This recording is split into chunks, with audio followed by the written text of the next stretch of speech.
many friends in Delhi. So,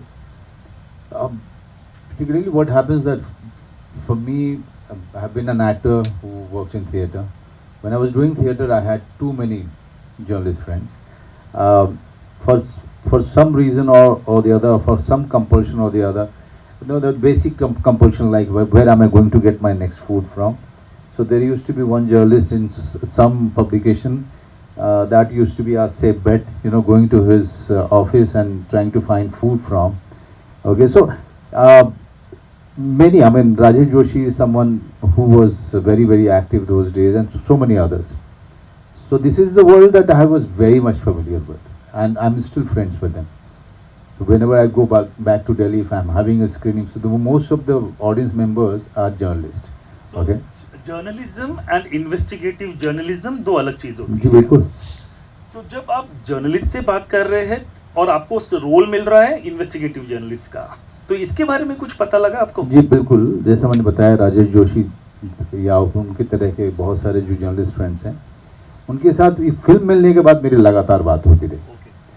और वो किसी भी देखिए, एक जर्नलिस्ट जब स्क्रिप्ट के बारे में सुनता है उसके एक्टर से, तो उसका क्यूरियोसिटी ये होता है कि what are we showing, are we going to be true to the real life, or is it just a mainstream film that we are making about a journalism? Then and many of them were aware about Kanu's first film, and many of them were not aware about it. Some of them who were aware about it, they also knew what kind of film it is going to be, so they were helping me in that direction. But some of them who are not aware about his films, they always took it as as a matter of fun. Oh, तो journalist hero बनेगा, so they were always very suspicious or apprehensive about what kind of film we are going to put it up on the screen. But that happens. So you try to get your matter out of them and their experience. For me, every time the one question that I have always asked each and every one, when you are getting out and getting into the field, is it stopping anywhere or not stopping anywhere with the investigative journalists? And they said that, and that was such a fantastic thing that one of the journalist friends said, that a journalist who is doing a regular journalism, for him the day stops. For investigative journalists, it doesn't stop. It may be 12 o'clock, it may be 2 o'clock, it may be, he's sleeping in the daytime or working in the night time. He's getting into an area which he himself is not very much familiar with. He knows about the risk, but he is also someone whose adrenaline also running because of that risk. Quite interesting. So to ask that question and take it forward, we have Gautam here who has worked as investigative journalist. So can you put some light on to what Manoj is saying? Like, for a regular journalist, the day may get over at 6 or 7 or 10 o'clock or whatever. But for the investigative journalist, that may not be the case. So if you can throw some light on it, and then I can move on. I do agree, yes, of course. But I would also say it's true about a lot of crime reporting that we do. Crime reporters don't look at the clock, because crime does not look at the clock. And what we also don't realize is that, there was a phase when investigative reporting became synonymous with hidden cameras and hidden mics. And we somewhere lost the sight of the fact that a lot of investigative reporting, and you would know this better than anybody else, is just pounding the pavement, going from office to office, door to door, trying to get access to people, to files, to get a double confirmation, triple confirmation. And then at the end of the day, you reach home, you have no personal life, you are tired, but you still have that one file you got half an hour ago. You have to sit with it because tomorrow there's a reporters meeting in office. And I think that is what has come out very well. I saw the film, and that has come out very well in the film. And I do really admire the fact that it takes away from the entire hidden camera trope and tries to go beyond that, because they will agree, Yesha will agree, that a lot of investigative stuff that we did is like sitting and going on the internet and searching. I remember this one case I was tracking about an Indian who'd gone missing in Kenya, and purely through some internet research techniques, I was able to track down a man, if you remember the man in Kenya who was feeding me all the documents from the Kenyan court. I did not think of it as investigative reporting at that time, but everybody who read that story said it's good investigative reporting. You would retrace this man's movements from Mumbai to Kenya till the time he was allegedly abducted by the police in Kenya, sitting in Mumbai. There are so many sides to it which we don't realize in day-to-day life. But yes, the clock or the time of festivals or occasions or birthdays do not matter in this field. Yeah, that's mostly what we found in our research also. It's more human intelligence. Human जिसको बोलते हैं, it's more human intelligence than anything else. I could also just reveal this one little fact that Ishani is a friend and I was one of the people she met during her research phase. Yeah, we And spoke. the press club terrace is where we met, and you've recreated that quite well in the film, I must say. Thank you. We spoke at length about that. So, Dave, if you can throw some light about since you started your career at a time when the underworld as such was not active, you missed that opportunity. What Kanu had tried to show, and Manoj was looking out for till the end. But can you throw some light about the way you could pursue the kind of cases that you came across at that time? So the time when I made inroads, or rather entered into the journalism space, that time Mumbai police would say that Mumbai police वालों ने underworld की कमर या पीठ तोड़ दी है. So because I am a 90s born kid, so it's but obvious I want it to come, but now I can't want crime on the streets for my personal gains. But also at that time there was a new sort of hidden terrorist that was coming up, which we know as the name of cybercrime. Because these are faceless criminals who use the help of technology, and an entire cyber hub infrastructure is being created in villages where 10th dropout kids, 11th dropout kids, or much younger than that also. In fact, when I talk to cops now, they say Jamtara is over.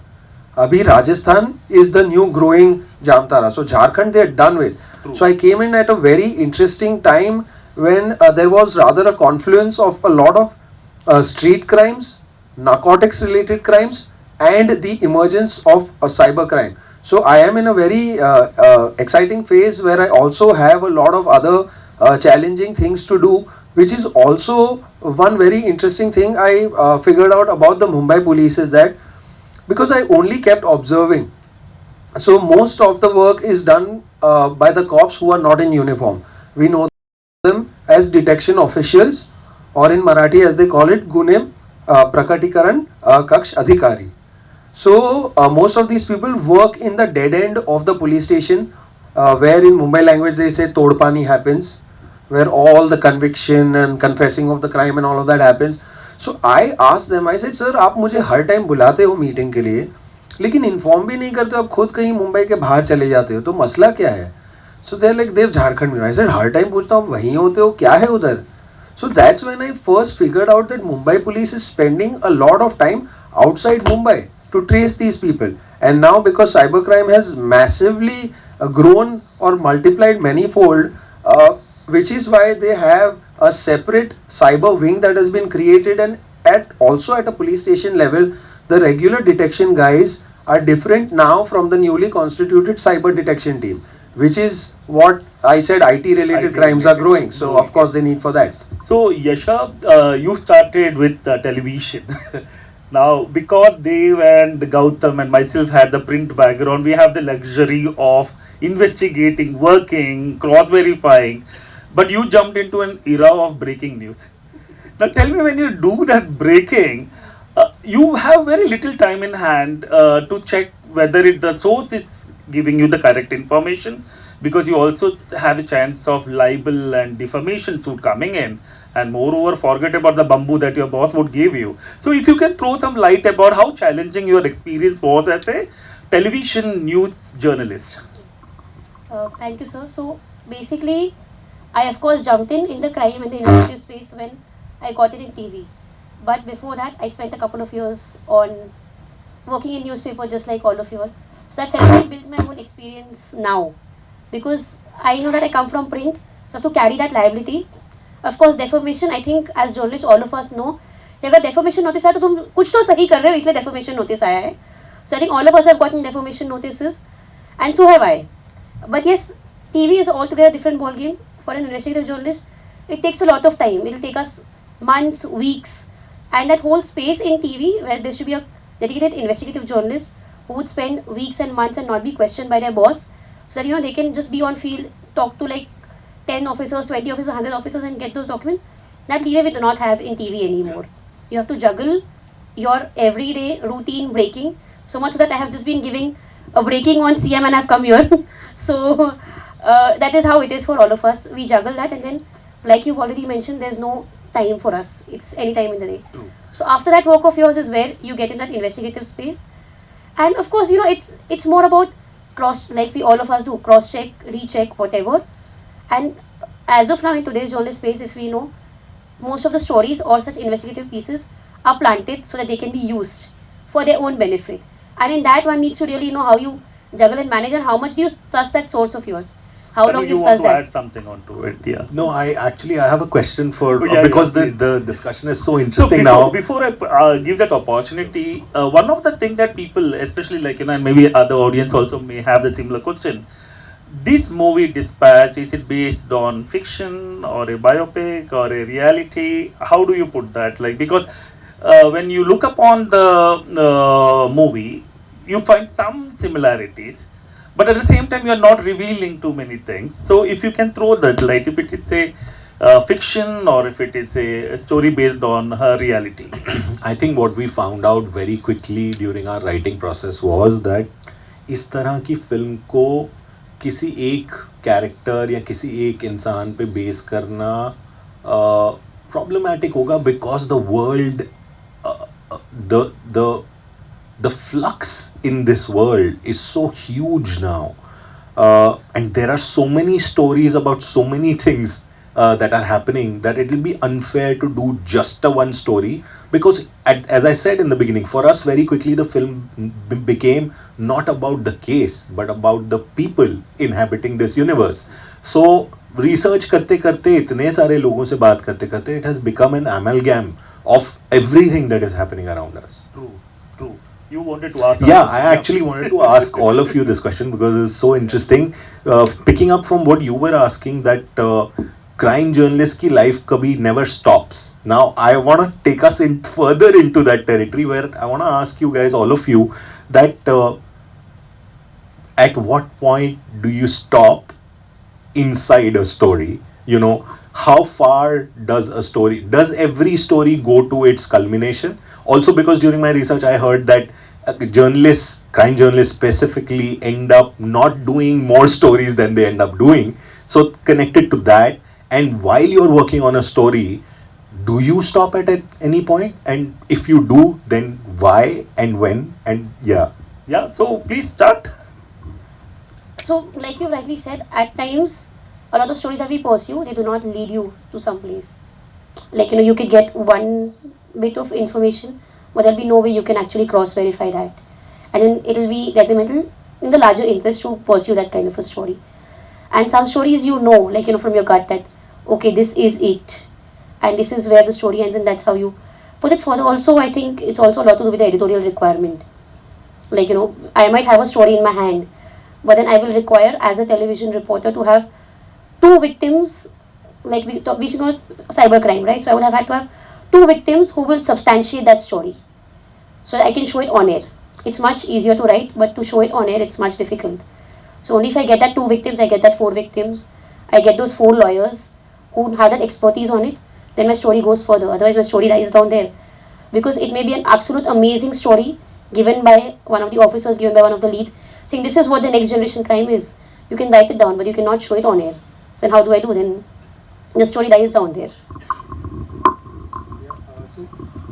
Hello. Yeah. Since you asked where to stop, firstly, there can't be a one-size-fits-all approach.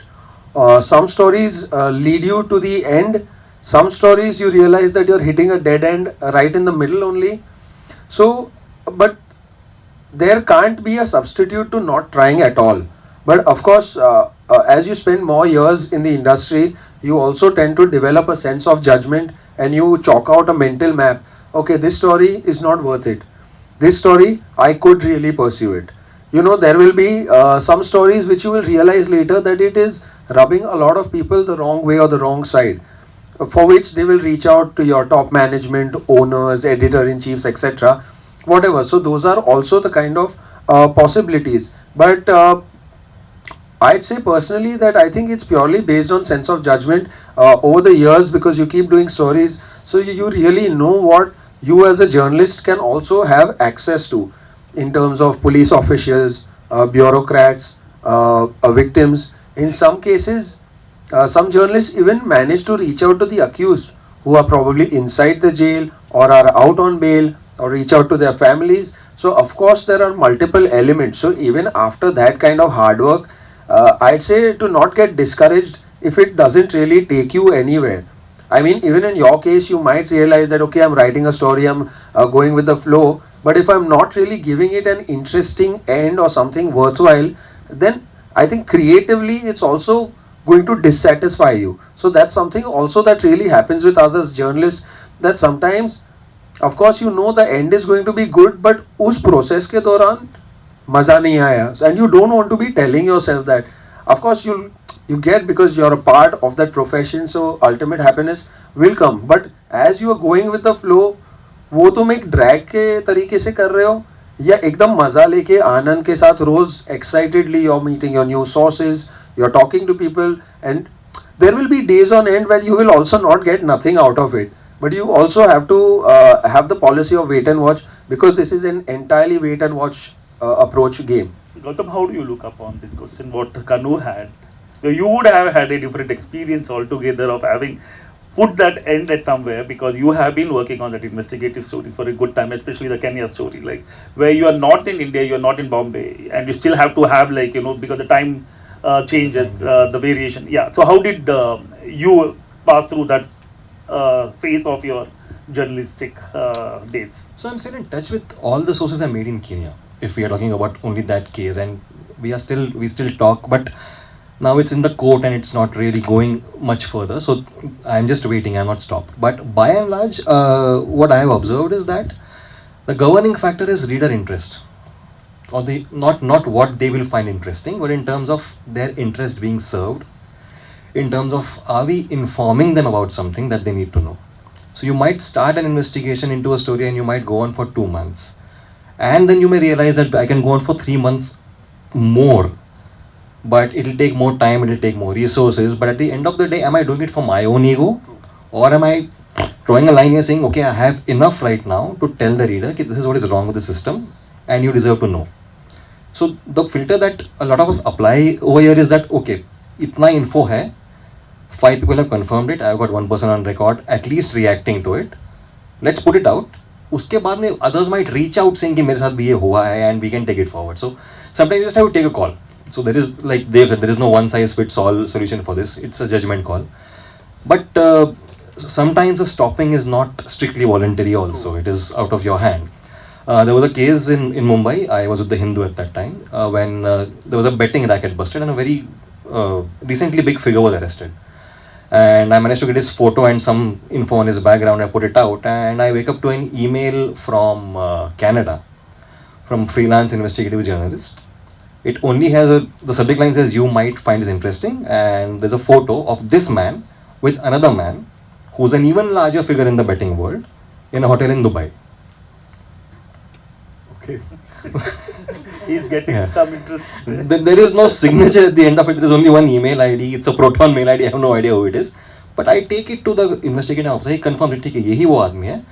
And this is the man we are looking at, because we know they are in touch. Then I went into who the man is, but nobody was talking.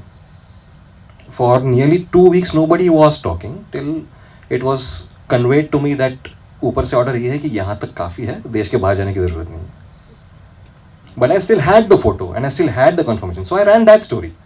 I did put it out that this guy who you think is a Mumbai-based bookie actually has those links abroad.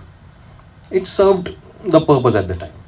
So, I mean, we're going to come to the phase eventually where we see is there pressure to stop. The pressure is sometimes very subtle. Yeah. It's overt and... but that's also the hint that, you know, don't cross that thin line. Because it doesn't Hints directly are come and always interact, more, like they're subtle, they are not expressed in many words.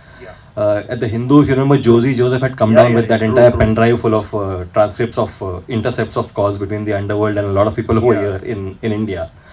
And our job was to substantiate every page of those transcripts. A lot of people said, तुम क्यों कर रहे हो ये मत करो, इसमें कोई फायदा नहीं है तुम्हारा. Every day we would go out with one page to confirm, ये मत करो, इसमें मत पढ़ो तुम. Then there were calls to the office, there were legal notices that went on for nearly 2 months. So, yeah, so Kanu, since you wanted me to talk about my experience, journalism according to me is madness. It's a passion. You need to have the fire in your belly to go extra mile to get the story.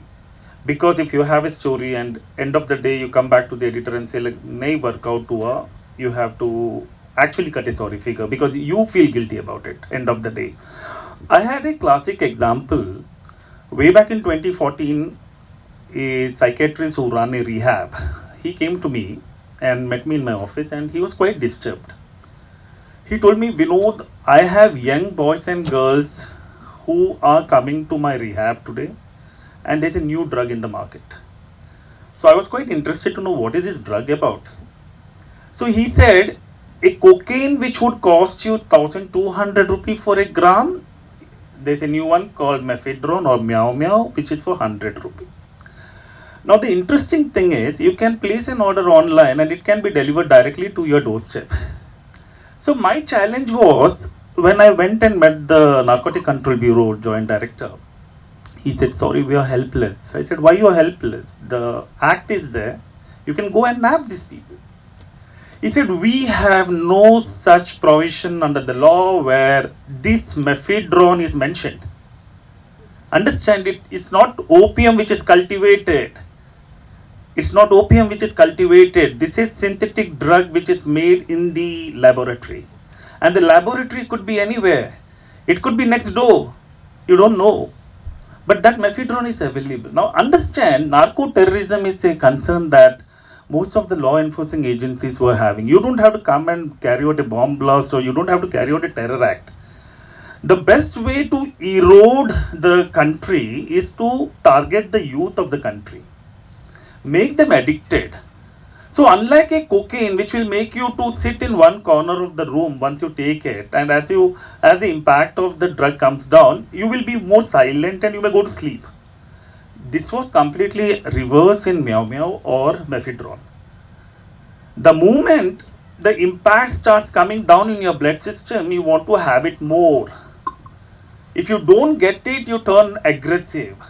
And believe me, you are compelled to steal in the house. You are compelled to visit the red light area because your sexual urges go up. When I met these boys, they were from all affluent families, including girls. All from good families, all were still in college days. And a boy who was in class 7 or 8, on to drugs already, and on Meow Meow. So when I met these people, they had a different story to talk about, and I'm seeing like, how can the law enforcing agencies say that they're helpless because the provisions are not there in the act? And at the same time, I wrote that article. There were youngsters who were working with good advertising agencies. There were students from good South Bombay colleges who started lying, who were addicted, and they did not know themselves whether they were having cocaine or whether they were having a new drug which is similar to cocaine. Now when the problem started, there were guys who would watch porn throughout the night, throughout the day. They would lock themselves inside the house and the parents would wonder what is happening. Examination results, when it would come, the guys who would otherwise top the class, they started failing in the examination. They started stealing in the house. They started lying to their parents. And overall health started deteriorating. So luckily, one of my friends who was with the central agency, he was in Delhi and he came down to meet me. He was keen to know what is happening around in the city. So when I expressed my concern about these youths getting addicted and the helplessness of the law enforcing agency because the provisions of law is not there to cover this menace of laboratory drug. And for laboratory drug, believe me Kanu, it's very simple Manoj, you will also agree. आपने सिर्फ molecule change करना है. आपसे बढ़िया जो है ना, if police is working on one angle, those who are running the cartel or the syndicate, they will look out for alternative to come up and crack the business area. So the police will always be helpless when they come till they come to know what is happening around. And when they know that is happening, they are still helpless because the law do not allow you to take action. Also, when methadone was finally made a banned drug under the Narcotics Act, that amendment was made when we didn't even have field testing kits Now, to confirm. this is very interesting. So when I told you that, like, you know, the guy from Central Agency had met me, he said, like, this is very dangerous, we have never heard of it, so let me put up to the authorities up. At the same time, the government here also took up the case themselves. They also wrote to the center saying that there need to be an enactment in the NDPS Act. Subsequently, we wrote an article in the month of April 2014. Second article was on December 31st because the entire agencies were working as to what to be done if you are getting nabbed under this act. So finally, February first or second week, the center passed an act within NDPS Act. Section 3 subclause 1 was introduced wherein mephedrone was made as a banned drug.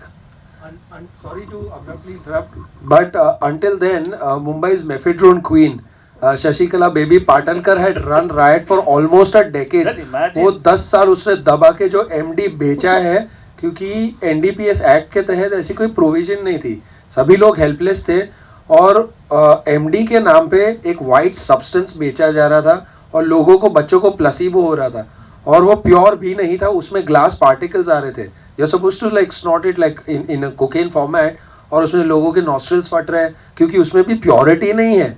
Lab से कुछ भी जो भी कचरा आ रहा है वो mixture करके मार्केट में बच्चों को हुक ऑन करवाने के लिए. ट्रू देव, लेकिन इसमें नार्को टेररिज्म की जब बात हो रही है तो आप देखिएगा, you are getting a zombie effect. You are on the middle of the road on your super bike, suddenly, like, you know, you feel like a zombie is coming out of the petrol tank. Illusions, yeah. Illusions. But one decade later, things have not changed. I'll say, because you were speaking about synthetic drug, more recently, just a couple of months back, I did a story. I think all of us know about black cocaine now. Yeah, true. And black cocaine is another synthetic drug. It cannot be detected anywhere. Which is where, after a couple of rounds of stories by all of us, NCB officers had to get in dogs who could sniff and make the difference. And now we have darknet, where all of these synthetic drugs, there's not only black. In my investigation, I found that there's a pink cocaine, there's a green cocaine, there's a yellow cocaine, all of them synthetic drugs. And We you'll will be have, delivered we them will, at we your will have a doorstep. separate session on drugs and narcotics. Now, coming back to the movie and coming back to Manoj, I want you to tell this. As an actor, what are the ethical dilemmas you have had to face in your journey? Ethical in what sense? Ethical when it comes to, like, ये सही हो रहा है कि बहुत आप जा रहे हो prison के अंदर और किसी को जाके मार रहे हो, या आप जा रहे हो, you're going into the area where you want to go and write about that person. Right. Yeah, so ethically, The whole thing, the Joyce entire journey in the Yeah. film, if you look at it, you know, for me it was a when I was reading the script, I was far more conscious and far more apprehensive, far more nervous as to how I'm going to do. Also, I knew one thing, that Kanu Behel is someone who will like to get into the darkest of the area of the character, and I wouldn't say I was prepared for it, but yes, I was in the process of preparing myself much more emotionally and internally for the journey, looking at his own at Kanu's reputation. It was, as you said, put it very rightly, there was an ethical dilemma and the conflict that one was going through. Never once I felt that, what audience will think. I was more worried about the family and the friends, because this is very new for an Indian actor. If you look at it, it's a very, very new thing, and that too for an actor who's already worked for 3 decades in cinema. So that came. I was grappling with that kind of a question, Yeah. those kind of apprehension, nervousness, but never once it bothered me so much that I sit with him and I discuss that. It didn't bother me that extent. Okay. It was all internal fight that I was fighting with my own self. It never felt necessary to have that discussion with my director because it was not that urgent that I felt. so Manoj, my next question that comes in is, like, do you think there's a comparison that you can differentiate between an actor and a journalist? especially in this movie because you are playing the role of a journalist and an investigative journalist. So if you can throw light on that. Comparison between the actor and Actor the character. and the character. And the Yeah, character. absolutely. I think we are in a country where actors are always mistaken as the character, right? Or the vice versa. And whatever you do on the screen, people don't think that it's the character that he's been playing. They start thinking that he is the same guy and he also has the same kind of a vice or the flaws. So we are still, because we are so much used to watching mainstream cinema and we like mainstream cinema. We are the country who like to say that leave your brain at home and then come and watch the film. And my only question is, why to leave your brain to go anywhere? That's too much of a risk. One thing is that I can't leave my brain outside. That's not possible physically. But also, why should I leave my whole wisdom and intelligence and education that I have worked so hard on, and now you ask me to leave it behind? No. So in this kind of a country, there is always a chance of being mistaken as the character itself. So there is people never take this profession as that serious, because of the mainstream dominance. That now look at all the big stars, and look at the followers, how they tweet about them in favor of them. They start. There's a Twitter gang. Am I right? So there are armies and Twitter gangs really fighting with each other for that particular actor. They never talk about the character that these stars have been playing.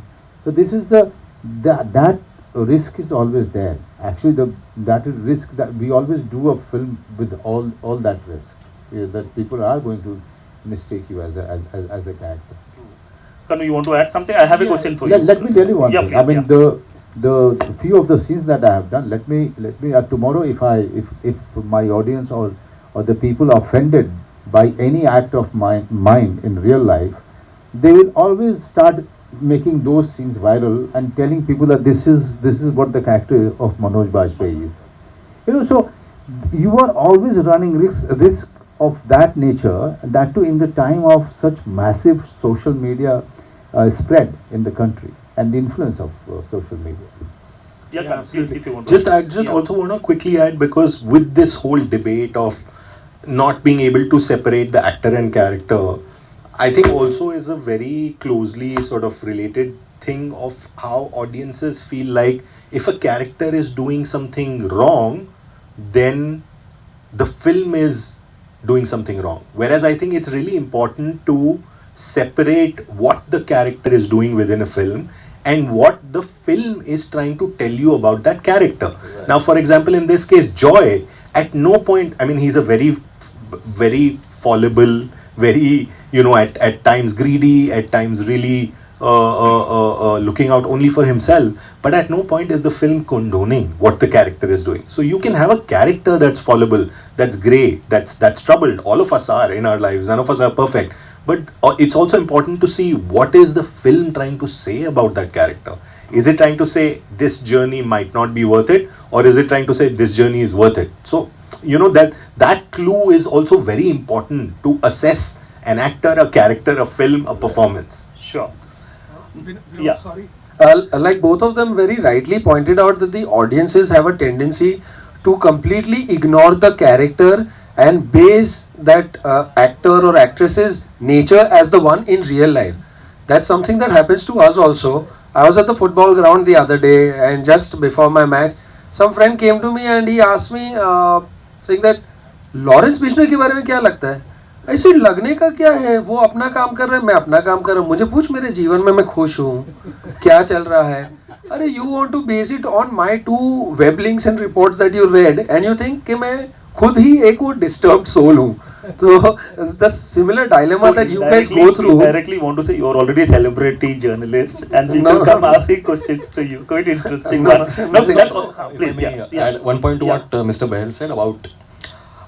So the journey that you've shown, Joy's journey and where it ends up, the message it gives out ultimately is something very important. But It's a frequent complaint that all of us also face from the police. Yesha will agree, they will agree, Vinod sir will have like decades of experience listening to this complaint from the police saying, तुम लोग लिखते हो crime के बारे में तो वो पढ़ के बाकी लोग सीखते हैं. Which is it's a very frequent and a very I don't know to call it naive or something less polite, but There's the same debate for films also, right? कि फिल्में बनती हैं इसलिए ये होता है. and I really want to sit them down and tell them कि sir हम लिखते हैं कि इसने ये गुनाह किया, हम लिखते हैं ये गुनाह है. We mention कि इसको arrest है, we mention कि इसमें ये section है, and if the reader still chooses to take only the modus operandi and not the punishment attached to it, sir, if like a cigarette packet has a warning in bold, फिर भी कोई cigarette पीता है तो गलती पीने वाले की होती है. तो यहाँ पर गलती करने वाले की नहीं है, लिखने वाले की क्यों है? It's something that taking his point clearly in the film, Manoj clearly mentions to Prerna कि I have spoken to the cops. I recollect where in real life it happened where a journalist was talking to the underworld and he got some bamboo from the guy whom he was talking on the other line, and immediately he called up a senior rank officer saying that I got a threat on the call just now. Can you imagine the immediate spontaneous response that the IPS officer had to tell? Who the hell asked you to talk to him? So if you're talking, you are doing it at your risk. Don't come to me. I remember one senior lawyer, there was a court matter going on in a criminal case, and suddenly the police have come to give him escort. So the lawyer was stunned suddenly why escorts have come to me. So he raised the question to the court saying that I have got escorts. So the court asked why escort to the lawyer. So our police said like there's a threat perception. We have got specific information that the lawyer may get attacked. So the lawyer proudly says that I represent underworld. So who would attack me? So what happened was, the debate went, there was a sealed envelope put in by the DGP's office to the court. When this person was leaving his house the next morning, there was a gunshot. Gunshot on his vehicle. The lawyer got shit scared. And like any other television journalist, when it comes to breaking news, this is my concern. There was a gangster who took the responsibility, onus on him. He came on live air and the reporter is talking to the gangster. आपने गोली चलाया क्या? हाँ मेरे लड़के लोगों ने चला दिया. क्यों चलाया? क्योंकि बहुत बोल रहा था. अगली बार कब चलाओगे? You getting what I'm saying? So understand, Makoka do not allow you to aid and abet anybody. You are using a medium to communicate and create a terror and fear in the minds of common people. This is a thin line. Constitution Article 19 subclause 1 subclause 8 talks about freedom of speech. That is our freedom. But that is equally for everybody. It's not for journalists. But we tend to undermine our role as a responsible democrat. If you see the democracy, there are 4 pillars of democracy. So you will have the government, that is the legislation, the executive, the second pillar, you have the judiciary as the third pillar, and you have the media as the fourth pillar. So unless the media is responsible, you cannot convey a right message to the society, and that is equally important. Because the onus on this particular television channel reporter was that, boss, you are indirectly crossing that thin line, but you are conveying a very strong message out to the masses. I remember the Joint Commissioner Crime had to come down heavily to say that all those journalists who are going to aid and abet such act will be booked under Makoka. And that stringent act was very clear. So ignorance of bliss is no excuse in the court of law. I can't go to the court saying that sorry sir, मुझे नहीं पता था. As I was telling Kanu, आप court में जाओ, you have no option. Somebody has to use you. Either the prosecution will use or the defense will use. Your content, what you're going to write in, is an admissible evidence in the court of law as a secondary evidence. So this is very challenging part what it comes in. But that also makes me ask Kanu, in the age of dominated by digital platform and declining attention span that people have today, how can investigative journalism adapt while staying true to its principle? Ask me a filmmaker.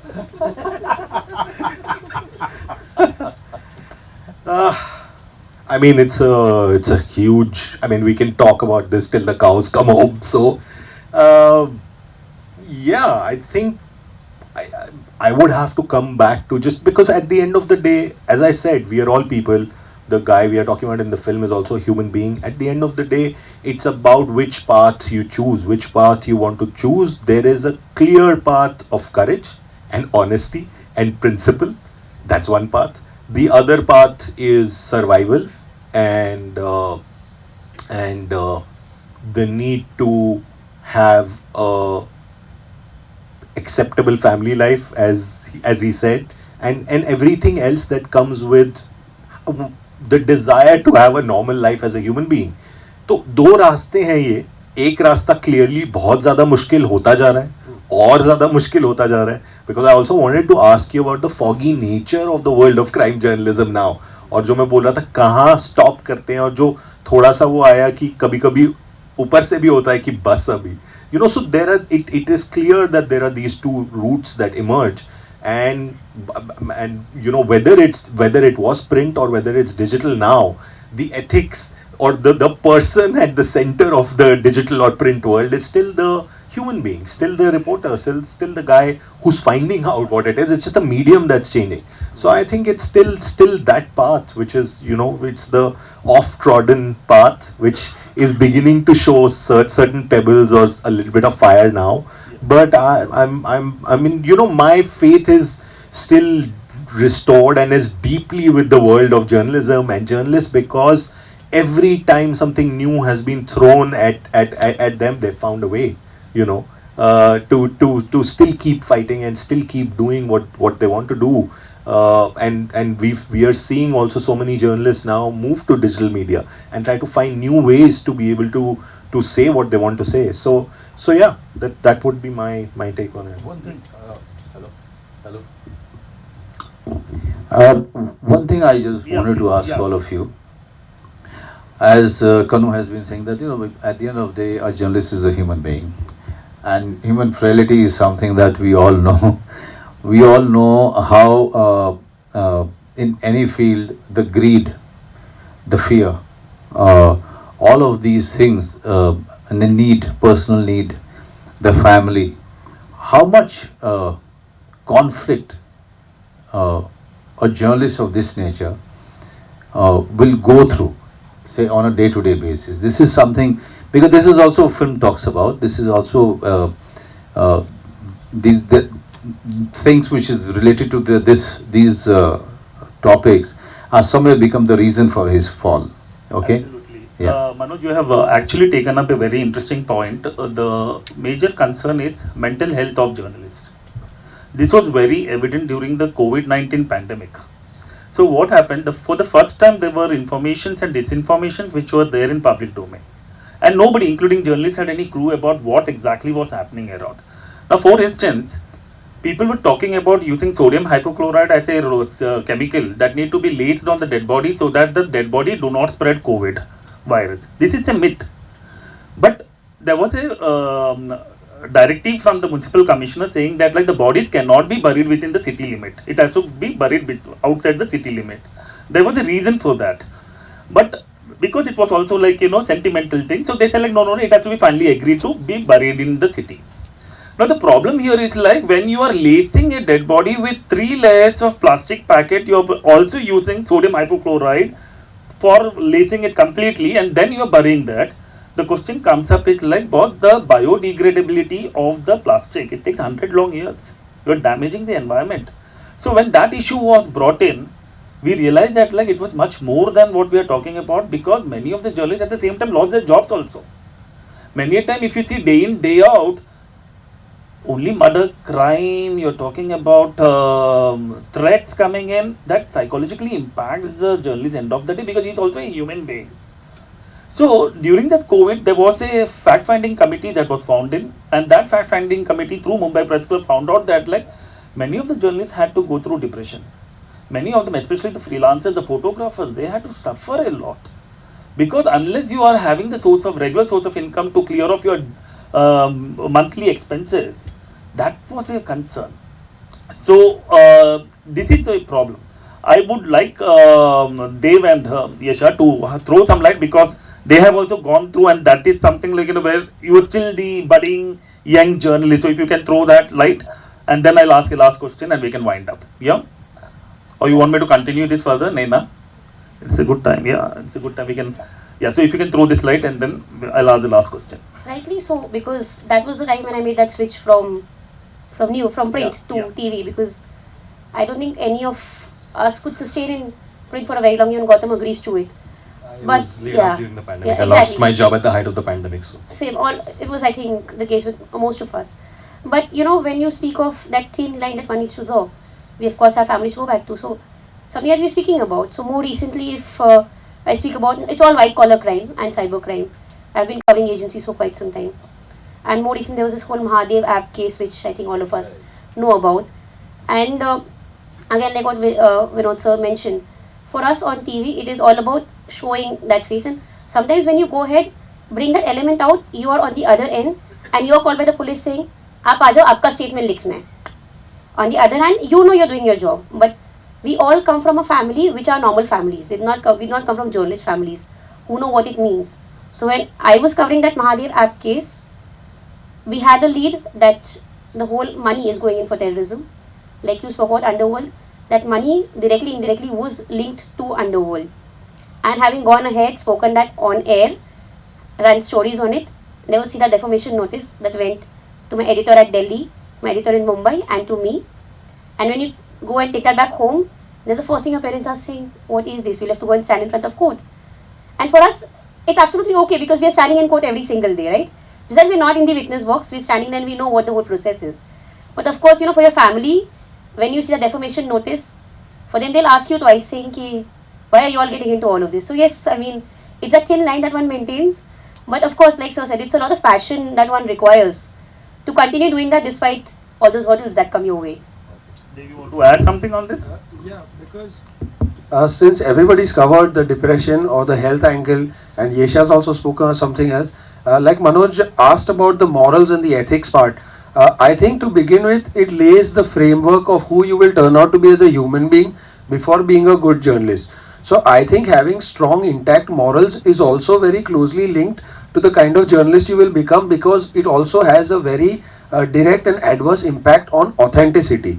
If you're an immoral person, you're like, अरे छोड़ना यार, bother कौन करेगा verify या cross check करने का, because in the age of breaking news era, just want to put things out very quickly without really understanding the kind of negative ramifications it may have if the news is wrong. So you have a very responsible role, and where ethics comes into play is after I joined the channel, right now I work with India Today and Aaj Tak, so many people have come with very shady and dubious requests कि sir आप अपना camera और mic लेके मेरे office आ जाओ.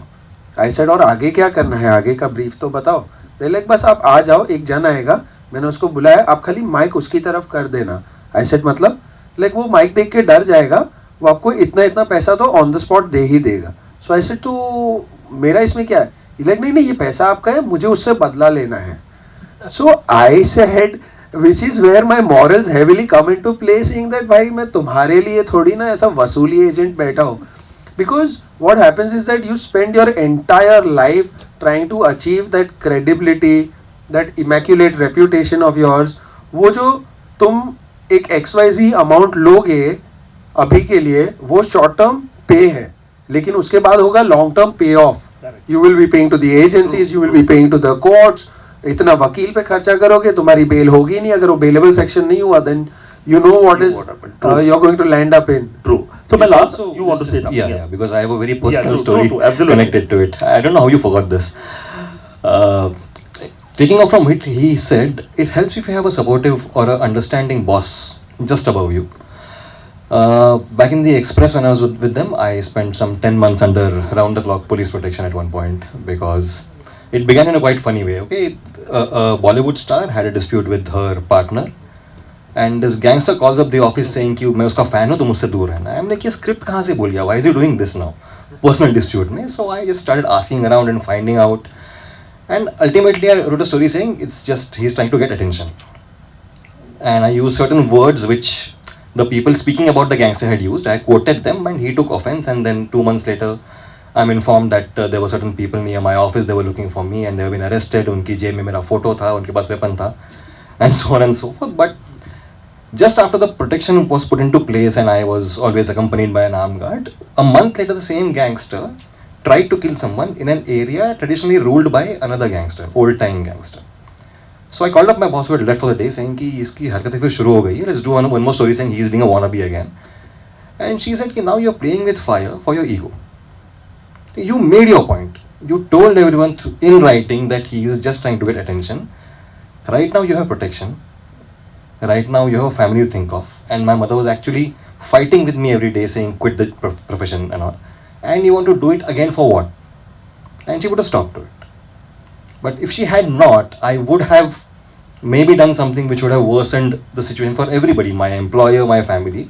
But that helps a lot to have a supportive So person. we all have a saga to go through. We all have had that experience. But having said that, we have come to the end of our session. But I would like to thank both Kanu and Manoj for sparing the time coming down over here, making journalists to come and speak out their mind, their heart.